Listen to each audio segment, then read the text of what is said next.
your vision.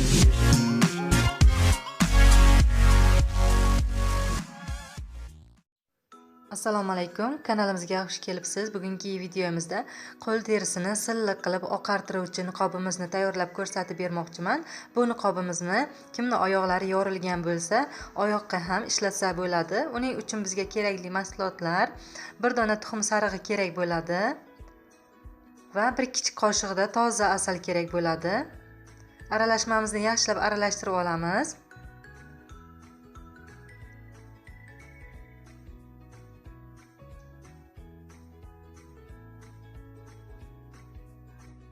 Bir osh qoshiqda yarimroq qilib semichka yog'i solamiz. Aralashmamizni yaxshilab aralashtirib olamiz.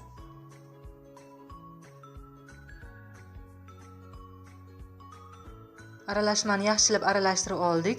Bizga 1 litr qaynatilgan iliqroq suv kerak bo'ladi va 1 osh qoshiqda iste'mol sodasi va 1 osh qoshiqda yarimroq qilib dengiz tuzi yoki oddiy tuz solsangiz ham bo'ladi.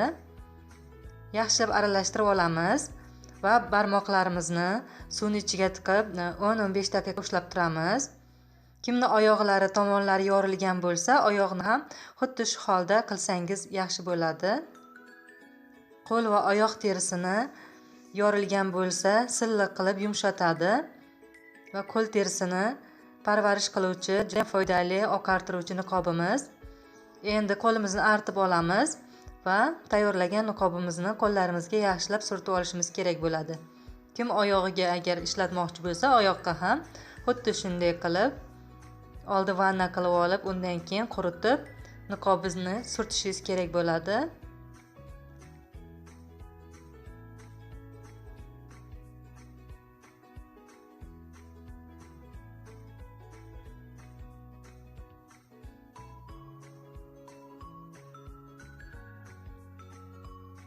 Niqobni yaxshilab surtib oldik. Endi qo'llarimizga salafan kiyamiz, ikkalasiga ham. Qo'limizga salafan kiyib 10-15 daqiqa qo'limizda ushlab turamiz. Bu muolajani bir haftada 2 marta qilsangiz yetarli bo'ladi. 15 daqiqa ushlab turganingizdan keyin yana boyagi iste'mol sodasi va tuz aralashgan suv bilan yaxshilab yuvib olamiz. Undan keyin toza suvga chayqab tashlasak bo'ladi. Bu niqobimiz qo'l terisini, oyoq terisini silliq qilib yumshatuvchi va oqartiruvchi hisoblanadi.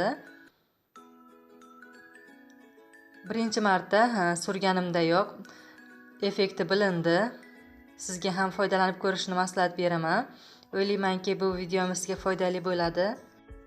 Videomiz yoqqan bo'lsa, kanalimizga obuna bo'ling, kommentariyada o'z fikrlaringizni yozib qoldiring. Videolarimiz ko'proq insonlarga foydali bo'lishi uchun do'stlaringiz bilan ulashing. Keyingi videoda ko'rishguncha hammaga xayr, sog' bo'linglar.